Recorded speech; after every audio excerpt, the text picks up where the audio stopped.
Bienvenido a Café de Datos, el podcast de Datlas, una startup mexicana. En este espacio hablaremos de analítica de datos, cómo monetizar información, y tendremos invitados con los que platicaremos acerca de emprendimiento y transformación digital. Si estás liderando, planeas liderar o participas en una estrategia de transformación digital, Café de Datos es ideal para nutrir tus conocimientos de analítica e inteligencia artificial, conocer los métodos populares en la industria, obtener nuevas ideas y disfrutar de las historias que tenemos para contarte. Porque los datos van mejor con café. ¡Arrancamos!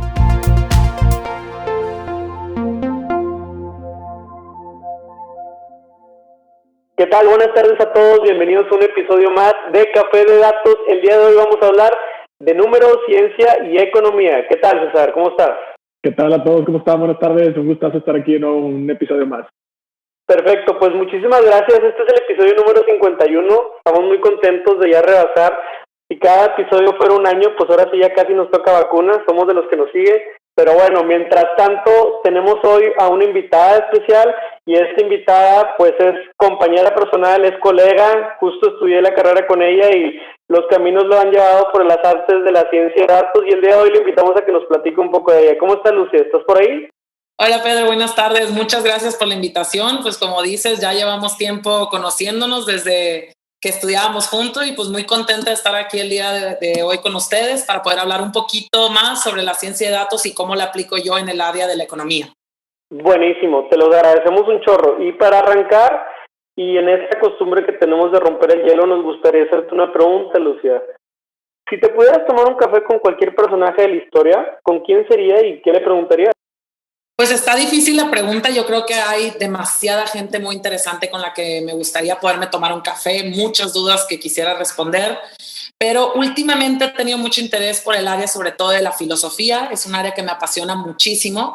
Entonces hay una filósofa española que se llama Adela Cortina, que ella tiene una filosofía que se llama la ética de mínimos y máximos. Hemos escuchado mucho de las filosofías más aristotélicas, que son como idealistas, todo el búsqueda de felicidad, y del otro lado el utilitarismo de Bentham o el de Maquiavelo, en donde te estás buscando el greatest good for greatest numbers, o sea, el mayor beneficio para el mayor número de personas. Lo interesante de esta persona es que habla sobre cada persona tiene diferentes máximos en su vida, entonces no se lo puedes imponer porque cada quien puede buscar la felicidad de diferente manera. Pero lo que sí tenemos todos en conjunto como universo tener es un mínimo de derechos humanos, ya sea educación, ya sea por el área de pues el derecho a la vida. Entonces, todo esto me interesaría mucho platicar con ella de cómo llegó a esa ética y sobre todo cómo definiría cuáles son los mínimos universales en cada cultura. Mínimos y máximos, ya sonando la plática al tema de economía, pero como quiera nos quedamos con Adela para investigarla cada quien. Lucy, en este sentido, si nos puedes platicar un poquito también, para que te conozca nuestra audiencia, tu preparación académica, tu desarrollo profesional y qué rol tienes actualmente en Harbor Intelligence, ¿no? Claro que sí, César. Pues como bien mencionaba Pedro, yo estudié la carrera de economía ahí en la Universidad de Monterrey y a la par estudié también la carrera de Derecho.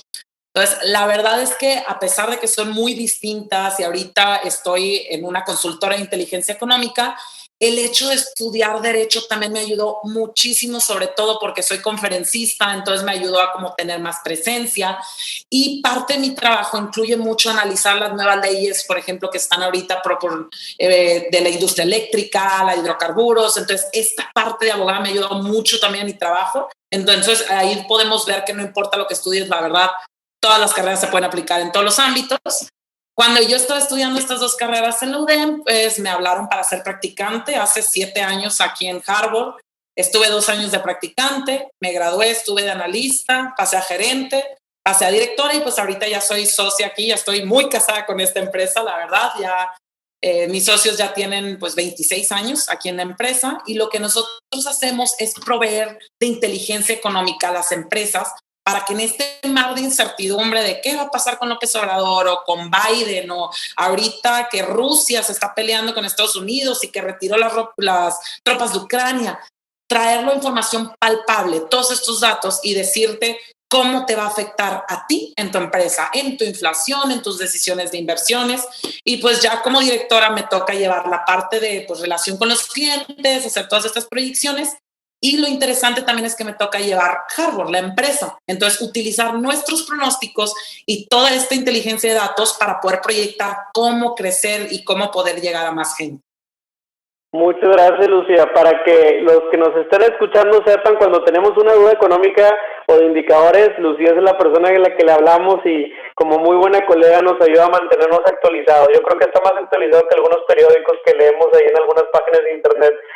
Pero Lucía, mucha gente que nos escucha todavía no entiende las implicaciones tal vez de la palabra economía. Nosotros la estudiamos, la dominamos y a lo mejor durante mucho tiempo nos hemos dedicado a estudiar la ciencia social de economía. Pero en ese sentido me gustaría compartirles, porque para contarle a la audiencia, hace un par de semanas algunos colegas científicos de datos nos hablaron preguntando por indicadores económicos para ajustar hiperparámetros, para meter ese entendimiento económico regional y nacional en modelos de predicción de otro tipo de variables. Entonces ya empezamos a ver mucho más sinergia y ya empieza el apetito por meter muchísimos indicadores económicos. Pero vamos a partir desde atrás y para la audiencia que nos escucha, ¿por qué crees que es importante en un modelo de negocios, Lucía, contemplar variables económicas? Es decir, ¿qué valor ven tus clientes y qué valor ven ustedes en Harbor en contemplar en sus modelos de negocio justamente las variables económicas?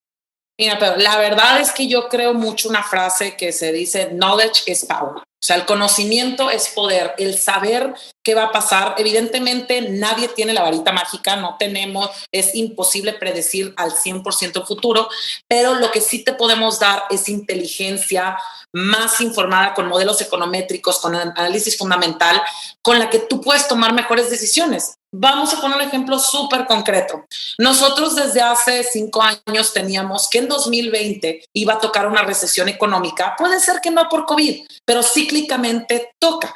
Entonces, cuando nosotros le dijimos a nuestros clientes que venía, ellos pudieron prepararse, entonces ahorrar y poder tomar decisiones, sabiendo que muy posiblemente, según lo que nosotros estamos diciendo, iba a venir una crisis.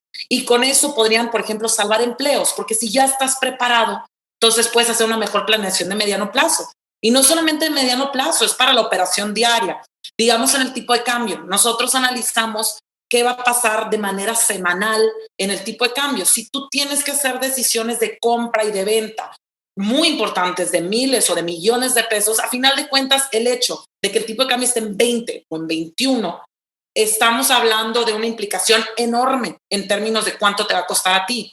Otro variable importantísimo, el precio de los energéticos, es el insumo más importante, ya sea electricidad o los camiones que le metes diésel si te dedicas a la logística, o el gas si tienes un proceso industrial. Todas las empresas, sean del área comercial, sean del área industrial, agricultor, donde sea, tienes insumos. El saber cuánto van a costar te ayuda a hacer una mejor preparación. Y no solamente muchos piensan de que, pues por si le va a ir peor, me tengo que preparar. No, imagínate que podemos pronosticar la demanda de tu industria. Tú estás en una industria de, no sé, la construcción. Y yo te digo que tu industria específicamente de por ejemplo, de cemento, de laminados o de cualquier ámbito de la construcción va a incrementarse 10%. Si tú no haces esa inversión previa, vas a perder participación de mercado. Entonces, no es nada más verlo por el lado de, pues me tengo que preparar por si se va mal. No, si van a venir bien las cosas, mejor saberlo para tú hacer las inversiones y tú poder captar todo ese mercado. Entonces, lo que podemos ver es que por el área de planeación, de ver hacia mediano plazo y tomar las mejores decisiones, súper importante poder tener estos datos de proyecciones y que se estén actualizando. Y no sé, estalla una guerra petrolera entre Arabia Saudita y Rusia, se desploma el petróleo en ese momento, ¿qué va a pasar? ¿Se va a recuperar rápido? ¿En cuánto tiempo? Eso es lo que hacemos nosotros. Oye, me encanta cómo lo estás poniendo, porque de seguro toda la gente que nos está escuchando, la mayoría, a quien no le hubiera gustado saber, ¿no? A priori, oye, se va a venir un golpe, a lo mejor no dimensionando el tamaño, pero se va a venir un golpe como lo fue ahora esta crisis que acabamos de vivir, ¿no? A nosotros nos tocó también incluso con clientes o con colegas, y oye, ¿sabes qué? Pues si alguien me lo hubiera dicho, a lo mejor no le creía, pero me hubiera preparado un poquito mejor y eso hubiera hecho la diferencia, por lo menos para muchos negocios de incluso sobrevivir, ¿no? Ahora, en este sentido, Luis, has hablado de tipo de cambio, has hablado de precios de energéticos, etcétera. Sabemos que en economía existen un montón de indicadores, algunos ya los mencionaste, pero ¿cuáles consideras que sean los más importantes que hay que monitorear que podrían impactar decisiones de negocio? Claro, César, como mencionas, hay muchísimo y dependiendo del área en el que estás, es en el que te tienes que centrar. Pero la realidad es que hay 4 variables que yo les diría todo mundo tiene que monitorear, que son las 4 variables macroeconómicas que rigen cualquier economía, que son PIB, tipo de cambio, inflación y tasas de interés. El PIB, básicamente, es una medición amplia en general de cómo está la economía. Este incorpora todos los sectores, el agricultor, el industrial, servicios. Entonces, el saber un índice general de cómo está la economía te puede decir si general pues va para arriba, va para abajo. Tipo de cambio, uno pensaría, bueno, pues es que a mí me importa únicamente si soy importador o exportador el tipo de cambio. Claro que no. ¿Por qué? Si tú no te dedicas a nada y todo es en pesos, como quiera te va a pegar, porque si el tipo de cambio se deprecia mucho, los que sí importan lo que tú consumes como insumo se va a encarecer. Entonces, a final de cuentas, vamos al siguiente indicador, que es la inflación. Entonces, el tipo de cambio, seas exportador, importador o no, te va a pegar por el lado de la inflación. ¿Qué es la inflación? ¿Qué es lo que cuestan las cosas? Entonces, si tú estás viendo que necesitas ver si está yendo para arriba, como ahorita, el último dato de abril, estamos hablando que incrementó la primera quincena de abril 6.1% la inflación. Nada más para darnos hoy de idea, el normal o lo que el rango que pone Banxico es alrededor de 3% más menos 1. Estar creciendo un 6% quiere decir, oye, se están encareciendo mucho los productos. Entonces hay que estar revisando este indicador para saber qué tanto se va a encarecer, pues todos los insumos que tenemos. A final de cuentas, si vamos a hacer una cotización de un cliente, imagínense, y no toman en cuenta esta variable hacia adelante, y tú dices, no, pues siempre es 3%, entonces te voy a cobrar un 3% más el próximo año. Pero luego hay inflaciones de 6%, tú ya no vas a poder cubrir tus costos. Es importantísima esta variable. Y la última, también muy ligada, la tasa de interés. La tasa de interés, a final de cuentas, es la que proporciona general el Banco de México de si está subiendo mucho la inflación, pues para evitar que suba, vamos a subir la tasa de interés. ¿Cuál es el problema? A final de cuentas, nadie tenemos el flujo ilimitado para poder hacer todo lo que queramos y la realidad es que quieras comprar una casa, un carro, quieras pedir un préstamo empresarial para poder hacer inversiones, tienes que checar a qué tasa, cuánto va a ser el valor, el costo del dinero en el futuro. Entonces hay que estar, yo creo que con estas 4 variables, si estás viendo cómo se están moviendo, es donde puedes tomar decisiones mejor informadas. No, está bien interesante. Si hubiéramos regresado en el tiempo, ¿a quién no le hubiera gustado comprar unos trailers de alcohol antibacterial, unos cubrebocas desde antes, o por qué no materiales que ahorita sabemos que han subido de precio un montón? Ya has mencionado en los ejemplos indicadores, has mencionado también, Lucía, en los ejemplos algunos casos aplicados hipotéticos, pero le quiero presentar un fenómeno a la audiencia, que seguramente ustedes lo estudian, y es que lo difícil de analizar las variables económicas es que no todas tienen un impacto inmediato. Me explico. El hecho de que en los mercados el tipo de cambio varíe no significa que a ese mismo minuto el banco me la va a cambiar. O la casa del tipo de cambio. Digo, si me voy a McAllen, pues bueno, 2021. Digo McAllen porque aquí en Monterrey estamos cerquita de normalmente de Estados Unidos, donde se van a hacer un par de compras por algunos paisanos. Pero a lo que voy es que hay un efecto de rezago, es decir, algunas variables se anticipan a otras, algunas mandan señales de alerta.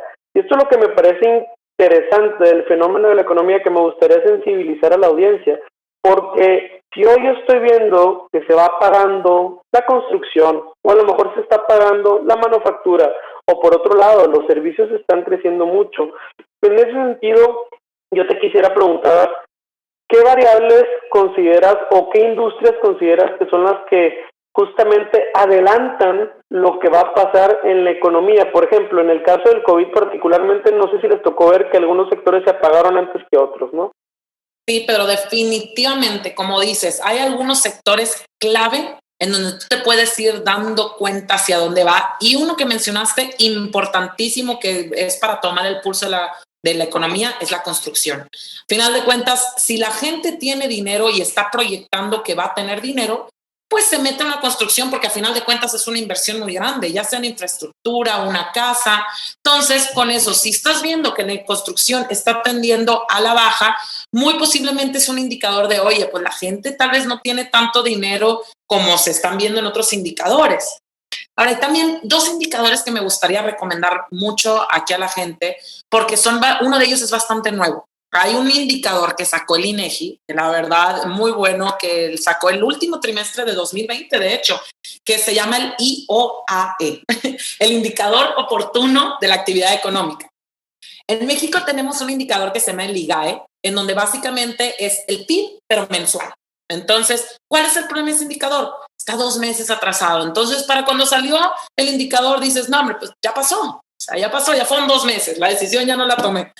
Este indicador son unos modelos que se llaman nowcasting, que son muy interesantes, porque este tipo de modelos incluso puede tomar variables como tweets para poder proyectar qué es lo que va a pasar.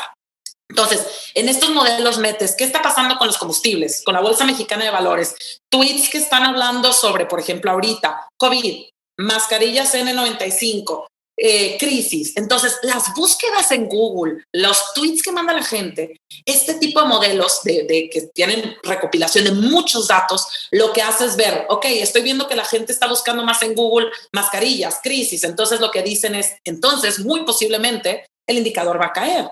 Y este tipo de indicadores es como adelantado a lo que podría ser con todo lo que se está hablando en el entorno. Y otro es el PMI, que es lo que le llamamos el Purchasing Manager Index. ¿Qué es esto? Básicamente van y le preguntan ese mes a las empresas, ¿estás vendiendo o no? Hay PMI de servicios y de manufactura. Entonces le preguntan a los encargados de las empresas, ¿cómo te está yendo? ¿Este mes tuviste menos órdenes o más? No ya efectuadas, órdenes, porque eso es un indicador adelantado. Y lo que hacen es decir, si está arriba de 50, es que están expandiéndose. Si está abajo de 50, es que están en contracción. Entonces, viendo este indicador de PMI, tú puedes ver de manera adelantada si una industria se está expandiendo o se está contrayendo. Si estás escuchando este podcast Café de Datos, seguramente te interesan los temas de Big Data e inteligencia artificial. Nosotros, desde nuestra startup Datlas, hemos desarrollado este tipo de tecnologías. ¿Quieres conocerlos? Te presentamos a Laura, nuestra asistente virtual que te apoyará a descifrar el entorno comercial de cualquier coordenada en México. Llenando un sencillo formulario de 10 preguntas, obtendrás un reporte completo con más de 50 variables de entorno y recomendaciones personalizadas para tu negocio. Hoy te obsequiamos el cupón Podcast200 que podrás redimir en tu primer reporte o cualquier otro producto dentro de nuestro marketplace. Entra a www.datlas.mx/marketplace y aprovecha tu cupón. Pues está bien interesante esta parte y justamente tuvimos ahí la oportunidad de platicar con el presidente del INEGI hace unos episodios también y creo que es muy importante esta parte que nos comentas a todos en general para poder tener una lectura y esta parte sobre todo de tener el pulso al alcance a lo mejor de los mortales, ¿no? Y también otra cosa bien relevante es esto que hablabas de le meto de pronto variables nuevas a estos modelos. Ahí ya estamos también teniendo o entrando al terreno que a nosotros nos apasiona y nos encanta, que es esta parte del Big Data. O sea, ya estamos tomando tweets en cuenta dentro de un modelo que mide pulso económico. O sea, se vuelve bastante relevante para nosotros. Está excelente. Ahora, hablabas también hace un par de preguntitas que te hicimos, Lucy, acerca de la inflación como uno de los principales indicadores por ahí para estar también midiendo este pulso. Ahora, sabemos que la inflación es pues este aumento de precios generalizado, pero entendemos, digo, los que somos un poco más mortales que ustedes, los economistas, entendemos que hay diferentes tipos de inflación, ¿no? Existen diferentes tipos de inflación. ¿Nos pudieras comentar cuáles son estos tipos, qué miden cada uno y cuál es la diferencia? Claro que sí, César. Como mencionas, la inflación yo creo que es algo importantísimo que tienen que estar revisando y lo padre es que si ustedes se meten al INEGI pueden encontrar inflaciones de todo. Como decimos, la inflación que vas a encontrar y que ves en las noticias es general. La canasta básica, ¿cuánto está subiendo? Pero tú puedes ver cuánto está subiendo los costos de salud, cuánto está subiendo la inflación de la varilla, cuánto está subiendo la inflación de las mascarillas de COVID, de todo. Y esto es importantísimo porque lo voy a poner en un caso particular que me pasó con mi hermana, que se dedica a la construcción, y ella hace cotizaciones y decía, bueno, déjame ver cuánto está la inflación y eso le voy a poner a mis clientes. A ver, La inflación de materiales para la construcción que la encuentras en el INEGI está creciendo más de 5 veces lo que está creciendo el general. Entonces, si tú te agarras eso, ya te fregaste. Toda tu utilidad que le habías puesto, ya se la comió la inflación. Todo lo que te va a costar los materiales. Entonces, eso está importantísimo en no agarrar la general siempre, sino en ver cuál es la que aplica para ti. Pero ahora dicen, ok, yo leo en las noticias, ¿cuáles son los dos que tengo que estar checando? La inflación se divide en 2 grandes rubros, que es la subyacente y la no subyacente. La subyacente es la inflación más estable, pues, porque se está midiendo cuál es el precio de las mercancías y los servicios. Entonces, con esta subyacente es la que todo el mundo está viendo, porque si se está moviendo esta, que se supone que es la estable medida por la demanda y la oferta de las mercancías y los servicios, quiere decir que ya hay una tendencia. Entonces, la inflación subyacente es la que debemos de estar viendo para saber si van a subir o no las tasas.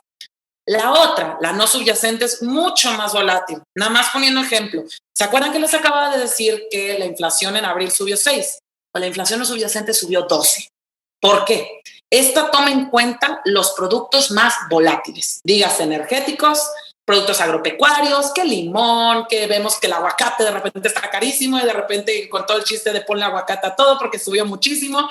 El tema también de las tarifas de gobierno. Entonces, la inflación no subyacente nos pasa que a veces, como ahorita la gasolina está carísima, está subiendo 30%, eso está en el índice no subyacente. Ese podemos ver cómo fluctúa mucho más, pero el que tenemos que cuidar que se mantenga dentro de 3%, más o menos 1%, es la subyacente. Entonces, si ustedes están viendo estos dos y cómo están comportando, no se asusten si ven. La inflación no subyacente subió a 30. Sí, pero la próxima semana puede bajar otro 30.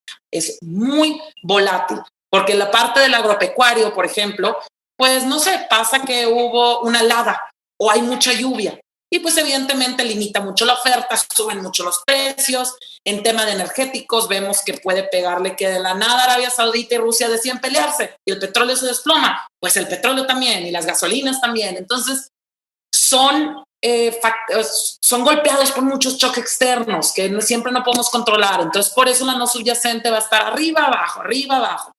La subyacente, la de mercancías y la de servicios es la que tenemos que estar fijando cuando queremos ver cuál es la tendencia.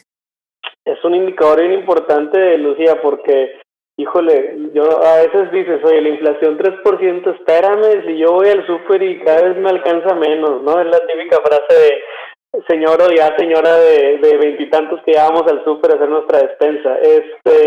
Fíjate que la economía y en general los indicadores económicos son especulativos, ¿no?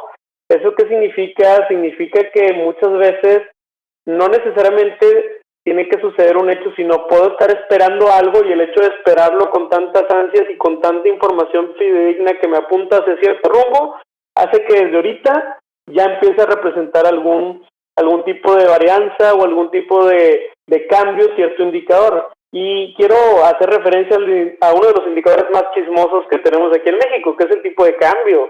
El tipo de cambio es como el estómago en tu cuerpo, que absorbe todo, absorbe todo, lo bueno, lo malo, lo esto. Oye, que si de pronto va a cambiar el presidente, híjole, vámonos, el tipo de cambio lo refleja.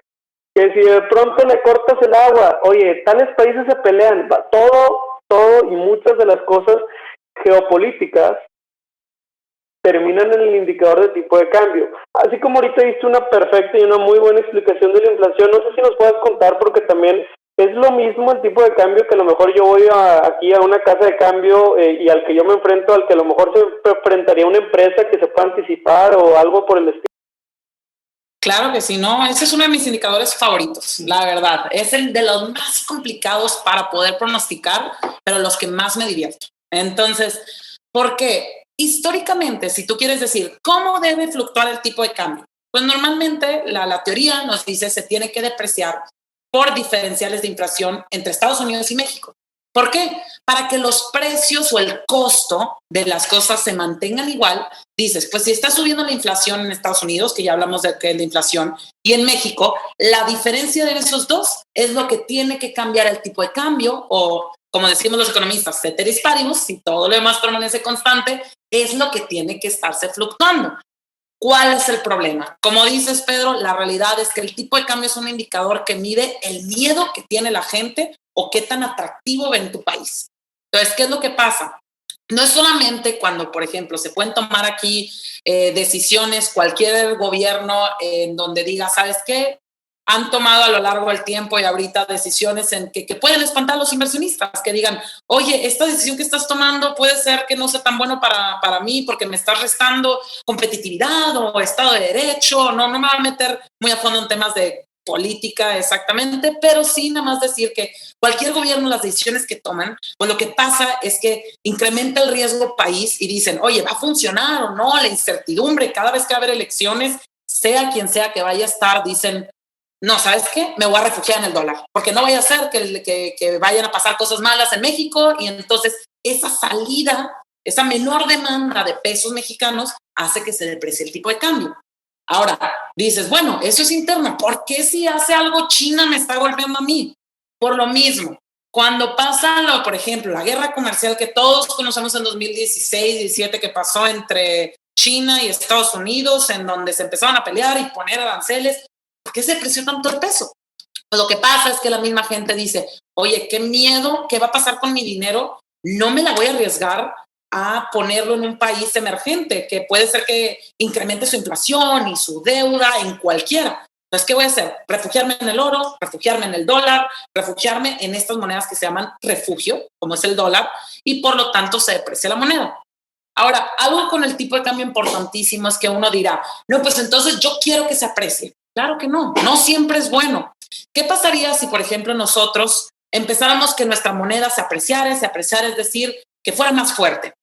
Pues para los importadores, padrísimo, porque todo es mucho menos costoso. ¿Cuál es el problema? Una razón por la que México nos demandan tantas cosas del exterior y por lo tanto podemos producir nuestra competitividad. ¿Qué quiere decir? Que somos más baratos. Entonces, cuando se deprecia nuestra moneda, eso hace que en sus monedas nuestros productos sean más baratos y por lo tanto los demanden más. Y eso hace que nosotros podamos pues, vender más laptops o carros o lo que nosotros produzcamos aquí, lo mandemos al exterior porque les sale mejor. Si el tipo de cambio se aprecia y se aprecia y se aprecia, pues dicen, oye, no me sale tan barato porque tengo que pagar el flete y que la logística y todo para traérmelo y la moneda pues ya se ha encarecido en mis términos. Entonces, pues todo esto puede hacer nada más para que el tipo de cambio no siempre que suba es malo. Depende mucho de la situación en la que cada uno estemos. No, me encanta. Y me llama la atención algo que hemos estado hablando o han estado mencionando toda esta parte de los indicadores, toda esta parte de las lecturas sobre lo que ya pasó, ¿no? Oye, si subieron o no subieron, oye, si cambió el tipo de cambio, etcétera, si se apreció, se depreció, pero todo sobrepasado, ¿no? O con verbos en pasado.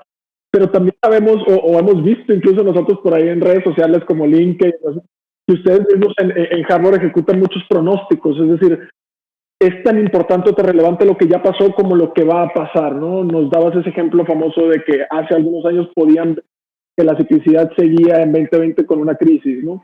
Entonces, esta parte de los pronósticos para dar luz de cómo se pueden comportar algunas variables da un marco sobre el cual una empresa puede tomar decisiones, ¿no? O incluso nosotros mismos. Ahora, cuéntanos un poco, Lucy, por ejemplo, para generar estos pronósticos de tipo de cambio, ¿qué sucede? O para generar estos pronósticos, ¿cómo le hacen, ¿no? Claro que sí, César. Pues mira, nosotros seguimos más que nada como 4 procesos muy identificados para todo. ¿Por qué? Creemos los modelos econométricos son una herramienta padrísima, súper completa, en donde tú le metes variables explicativas, como mencionamos, tanto de que puede ser que, por ejemplo, algo que tú dices, ¿quién va a tomar más coca? Pues los que están en la construcción. Entonces, el hecho de que la construcción vaya para arriba va a haber más demanda de coca. O sea, relaciones así tan directas también como variables que la misma historia de la variable tiende a explicarlo. Pero ¿qué pasa? La realidad es que los modelos no siempre te dan completamente el panorama, porque un modelo, ¿qué va a explicar un COVID?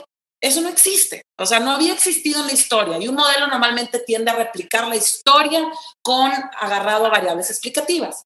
Entonces, lo que nosotros hacemos es, sí, primero hacemos un modelo econométrico, pero tenemos otras técnicas que llamamos el análisis fundamental, en donde empezamos a analizar qué está pasando en la economía y cómo le podría pegar. Y eso ya es un análisis más, no tanto matemático, sino de conocimiento de la industria que tú sabes. Un ejemplo, bueno, que el sector automotriz está cayendo. Oye, pues la gente deja de comprar carros, ¿no? Porque pues a final de cuentas tiene menos dinero y ¿qué va a hacer? Oye, pero me tengo que mover, entonces ¿qué voy a hacer? Si yo tenía planeado comprar un carro, en lugar de comprarlo, pues voy a comprar refacciones para arreglar el mío. Entonces, ese tipo puede ser que no te lo diga un modelo, pero tú como conocimiento fundamental puedes hacer esas relaciones y ajustarlo. También tenemos lo que llamamos la recopilación de inteligencia económica. Aquí tenemos todo un equipo donde todo el día está leyendo, porque no nos vamos a hacer que nosotros somos los únicos que conocemos el entorno. No, vamos a leer qué dicen los think tanks, qué dice BBVA, qué dice JP Morgan, qué dicen los grandes bancos, otros analistas, para ver qué dice todo el mundo y poder también recopilar toda esta información y poderla incorporar. Y finalmente hay una parte que se llama el análisis técnico, en donde lo que haces es ver cómo se mueven las gráficas, sobre todo en el área de commodity, sobre todo en el área del tipo de cambio. Hay unas fórmulas matemáticas que todo el mundo sigue y por lo tanto son como profecías autocumplidas. Imagínense que todos nos enseñaron a hacer retrocesos de Fibonacci o conteos de Elliott, que dices, oye, ¿qué me estás hablando? Bueno, el punto es que si todo el mundo le enseñaron la misma forma de interpretar gráficas, pues si todo el mundo lo está haciendo, a final de cuentas, todos lo están viendo y están diciendo, es hora de comprar, demanda, o vender, oferta. Entonces, esto mismo, por eso son profecías autocumplidas. Tú puedes hacer estos análisis y si la misma gente, todos los está haciendo, pues la misma gente va a hacer que suceda. Entonces, para ponerlo muy simple, pues estos son como los procesos que seguimos ya haciéndolo. Obviamente son muy complejos y tenemos gente muy estudiada para todo esto, pero poniéndolos a nivel sencillo, todo esto es como podríamos hacer los pronósticos. Perfecto, muchas gracias por darnos esa amplia explicación sobre algunos de los fundamentos importantes, Lucía. Quiero hacer un pequeño recap, una recapitulación para la gente que nos está escuchando, para que no se nos pierda y para que puedan conectar con nosotros en los temas que siguen, que vienen un poco más sofisticados. Estamos platicando con Lucía Garza, que justamente es socia y directora en Harbor Intelligence, una firma de inteligencia económica y también desarrollan muchos pronósticos. Ellos trabajan con bastante información. Nos han contado de qué indicadores económicos son los que más utilidad le han servido a sus clientes. También nos ha platicado de algunos casos de uso sobre indicadores que vienen a construir una perspectiva y un panorama más amplio de industrias como la construcción, la manufactura, los servicios, la energía, entre otros.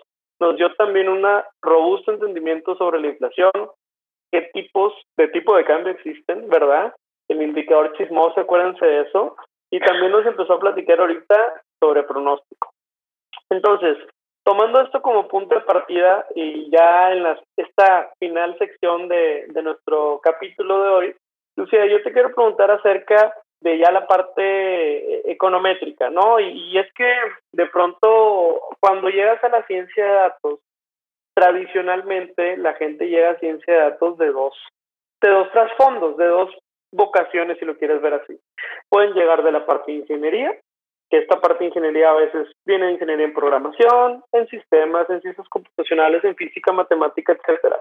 Un pensamiento más lógico y tal vez los casos de uso, los casos estudiados, tienen que ver más con métodos no paramétricos y tienen que también ver con métodos más, pues a lo mejor a veces logísticos o procesamientos un poco más como de la parte dura, ¿no? De la industria.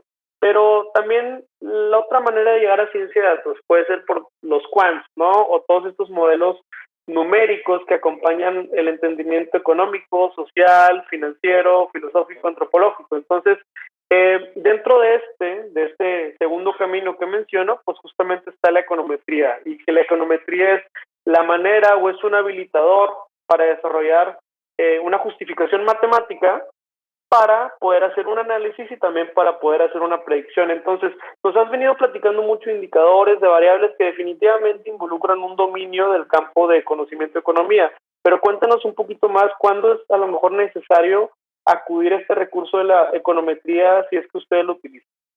Claro que sí, pero con mucho gusto. Mira, nosotros la econometría es nuestro pan de cada día. La verdad es que, como mencionaba, lo utilizamos mucho, modelos sencillos para pronosticar las variables macros que te iba comentando, porque nosotros la verdad es que, por ejemplo, lo que mencionaba del PIB, o por ejemplo del sector de la construcción, no lo hacemos únicamente a nivel país, sino también lo hacemos a nivel estado, lo hacemos a nivel municipio. Entonces todo esto creamos modelos econométricos para pronosticarlo.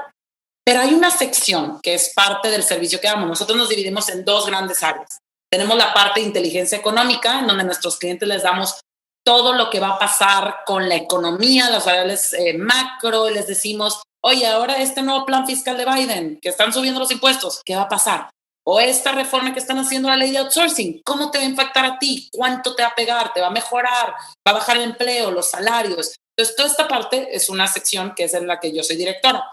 Luego tenemos otra sección que es específicamente del área de econometría e investigación estadística, en donde nuestros clientes nos contratan para modelar algo mucho más complejo ya propio. Te voy a poner algunos ejemplos de que hemos hecho a través de los años, muy interesantes. Por ejemplo, nosotros en una vez nos contrataron para estimar el impacto de la tasa IEPS, es decir, el impuesto sobre productos especiales, el consumo de cerveza, cómo le iba a pegar el aumento al consumo y a los ingresos tributarios. Entonces, imagínense que están proponiendo una reforma ahorita, que están diciendo que podrían quitar el IVA, la tasa cero a los alimentos. Entonces, una empresa que vende alimentos, a la fregada, ¿cómo me va a pegar esto? Y no solamente cómo me va a pegar esto, ¿cómo le va a pegar al gobierno? ¿Qué tanto va a recaudar? Entonces, nosotros hacemos modelos econométricos de ya sea series de tiempo, datos panel, hay muchos distintos tipos de modelos en donde podemos estimar ese impacto de cuánto incremento en puntos porcentuales te va a pegar tanto a ti en el consumo de tu cerveza específicamente, consumo nacional de cerveza, y cuánto va a recaudar el gobierno. Es decir, ¿sí va a ayudar o no va a ayudar?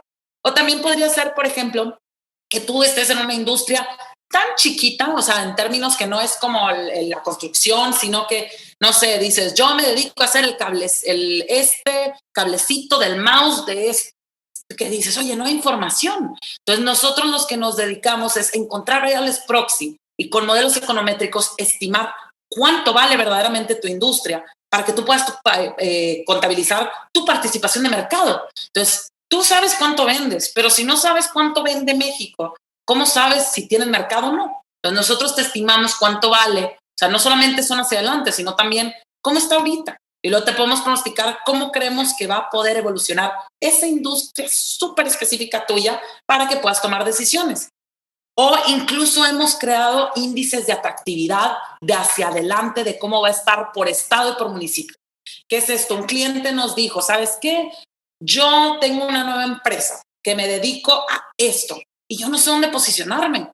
Entonces, yo lo que quiero ver es que me crees un índice de atractividad con modelos econométricos para que le pongas variables importantísimas que expliquen esta industria y no solamente de qué tan atractivo es hoy, porque puede ser que hoy se vea muy atractivo un lugar, pero yo no sabía que en 3 años Zacatecas iba a estar mucho mejor para mi industria que lo que está, no sé, Guanajuato.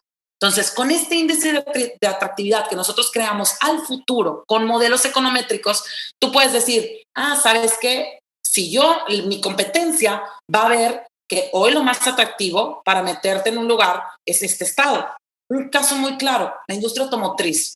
Imagínense hacer un índice de atractividad que hubiera pronosticado que iban a venir Kia, que iban a venir todas estas nuevas armadoras a Nuevo León o a Monterrey o a Podaca. Entonces, con este índice de atractividad, donde nosotros hacemos todo el análisis econométrico, todo el análisis económico, recopilamos mucha información y la proyectamos para los próximos 5 años, tú puedes tomar una decisión que te va a dar una ventaja competitiva sobre tu competencia. Porque tú no estás tomando decisiones de cómo está hoy. Tú estás tomando decisiones de qué va a pasar en los próximos 5 años. Entonces, esto es por lo que es tan importante la parte de modelación econométrica y poder tomar decisiones no enfocados a hoy, sino al futuro. Este podcast es auspiciado por Datlas, startup de analítica y ciencia de datos con sede en Monterrey, Nuevo León. ¿Sabías que tenemos un marketplace de datos y APIs donde puedes generar dinero? Cualquier generador o consumidor de datos podrá encontrar y ofrecer productos de analítica en nuestro sitio www.datlas.mx/marketplace. ¿Por qué no lo intentas? Por escuchar este podcast te ofrecemos el cupón podcast200 para redimirlo en tu primera compra en el marketplace. Recuerda, entra y canjealo en www.datlas.mx/marketplace. Sí, está muy interesante. Y ahorita que empezaste a hablar de modelos econométricos y todo, creo que me remonté un poquito ahí a la carrera porque me tocó en su momento, digo, yo estudié finanzas a diferencia de ustedes, colegas que son economistas, pero me acuerdo que en finanzas también veíamos o modelábamos ahí econométricamente algunas cosas para temas de inversiones y toda esta parte del análisis fundamental y el análisis técnico y todo ese rollo. Ahora, siempre nos gusta, Lucy, creo que hasta ahorita le has dado bastantes lecciones a nuestra audiencia, ¿no? Acerca de indicadores, acerca de toda esta manera de ver o de ir monitoreando estas tendencias y todo. Y siempre nos gusta que asimismo nuestros invitados puedan darles un poquito pues su opinión o su experiencia alrededor de opciones de programas o acerca de cosas que los ayuden a profesionalizarse, ¿no? Entendemos que tú estudias una maestría, ¿no? Estudiaste una maestría. ¿Nos podrías contar un poco acerca justamente de tu maestría y lo que has aprendido específicamente hablando o aprovechando que hablamos de temas econométricos, de cosas como eViews, ¿no? Que es este software que ahorita nos platicarás, o de R incluso, que sabemos que también lo utilizas, o sistemas similares que te hayan apoyado en esta parte como estadística? Claro que sí, César. De hecho, como mencionas, ahorita estoy por terminar, ya terminé todas las materias, me falta únicamente presentar la tesis de una maestría ahí en la Escuela de Gobierno del TEC, que se llama Maestría en Prospectiva Estratégica. ¿Qué es esta maestría? Básicamente, por resumiéndolo, es el estudio de futuros. Lo que te enseña es de una manera cualitativa y cuantitativa poder proyectar no el corto plazo, ni siquiera en los próximos 5 años. Te enseña a proyectar los próximos 50, 100 años. Es una visión mucho más a futuro de mediano plazo. Ahora dirán, ay, pues necesito ser economista para eso. Claro que no. De hecho, mis compañeros solo éramos 2 economistas. Hay gente que viene de administración en salud, tenía gente de política, gente de finanzas, gente de relaciones internacionales, de todas las carreras hay donde estuve en esta maestría.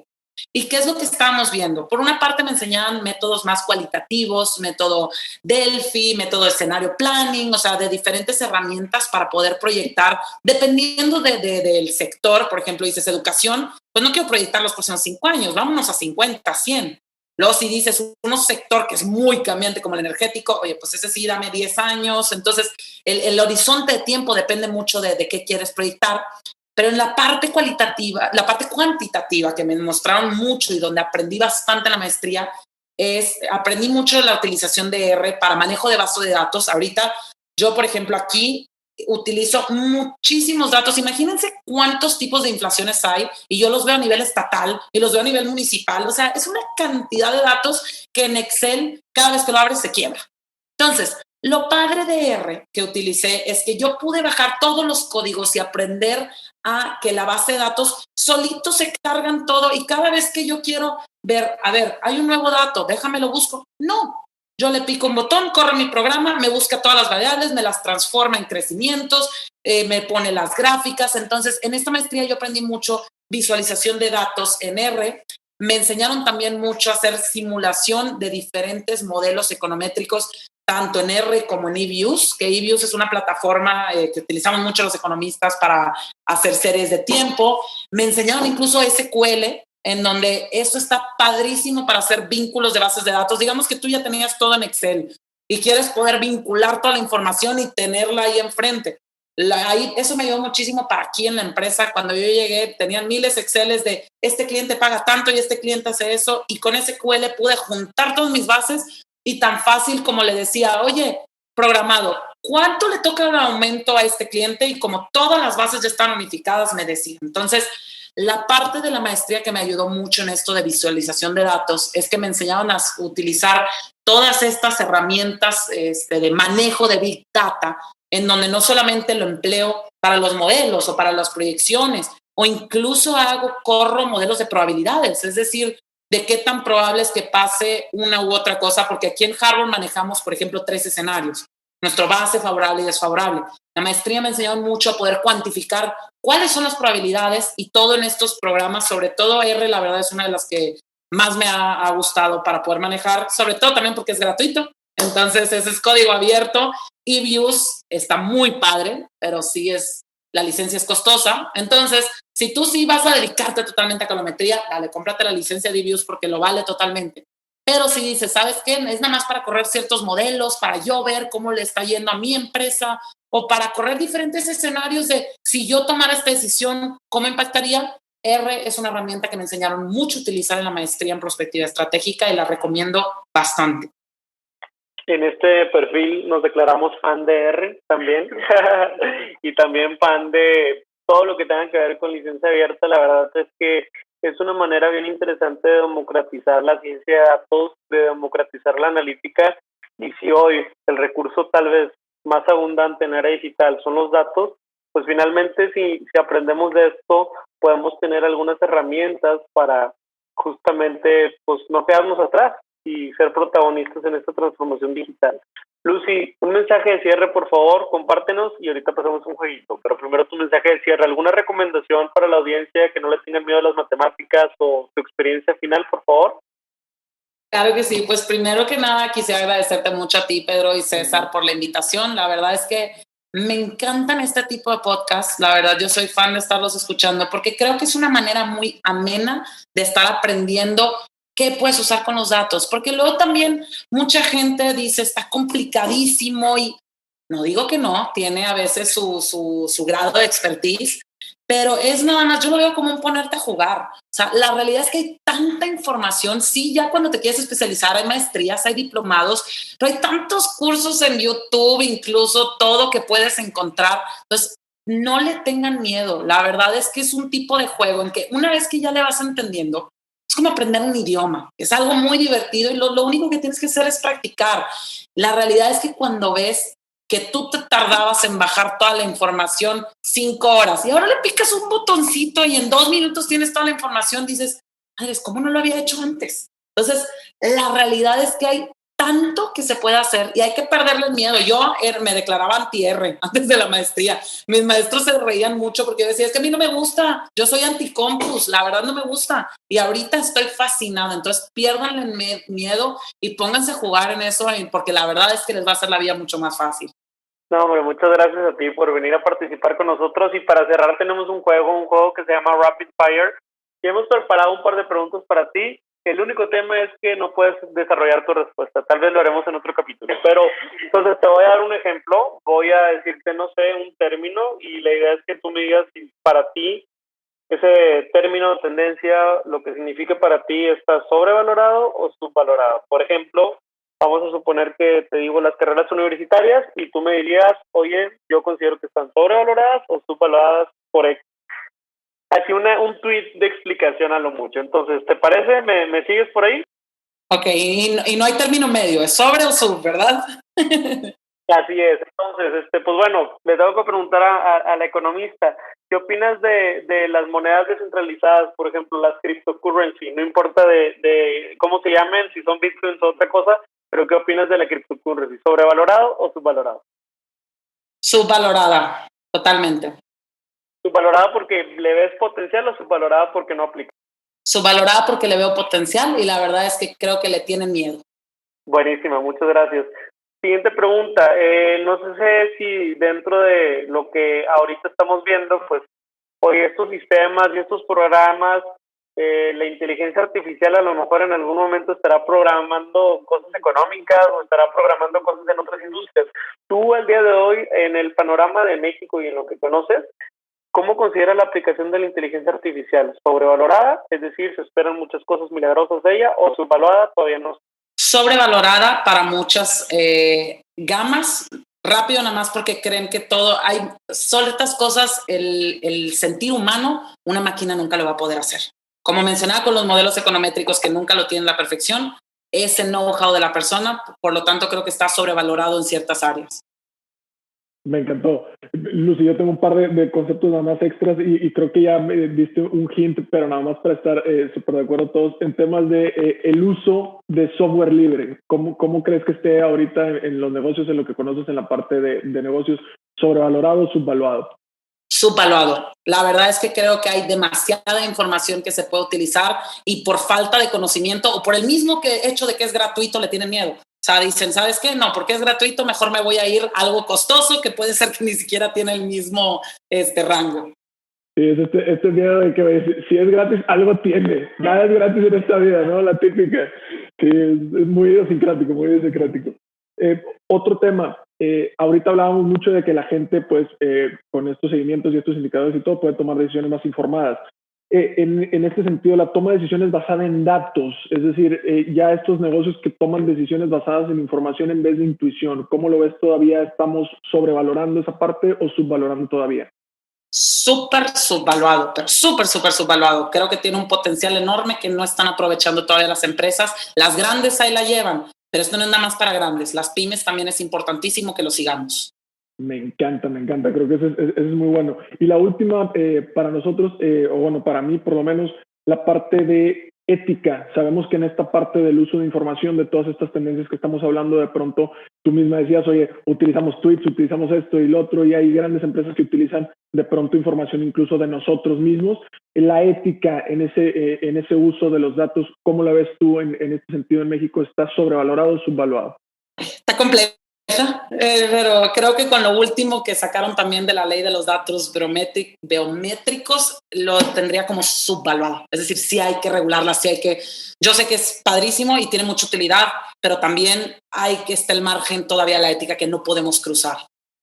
Pues muchísimas gracias, Lucía. Ya con eso cerramos. Le agradecemos al público. Nada más pásanos tus redes. Yo te sigo en LinkedIn y ahí veo todas las predicciones que posteas, pero ¿dónde les pueden seguir si alguien quiere aprender más de ustedes o conectar con ustedes? Perfecto, claro que sí. Pues en LinkedIn, como comentas, siempre estamos dando como lo que yo digo dulcitos, unos pequeños como proyecciones que tenemos para todos, en que estamos como Harbor Intelligence. Yo en LinkedIn estoy como Lucía Garza y nuestra página web nada más ponen harboroeconomics.com, en donde también estamos subiendo ciertos insights sobre lo que estamos viendo hacia adelante en materia económica y energética. Perfecto, pues sería todo. Muchísimas gracias. Recuerden, compañeros, que los datos van mejor con café. Hasta aquí el podcast de hoy. Gracias por escucharnos. Puedes seguir disfrutando de tu café y aprendiendo de analítica de datos en nuestro blog con más de 180 columnas acerca de analítica, emprendimiento y transformación digital. Visita blogdatlas.wordpress.com y disfruta del contenido. Finalmente, no olvides suscribirte a Café de Datos, el podcast de la startup Datlas. Hasta la próxima.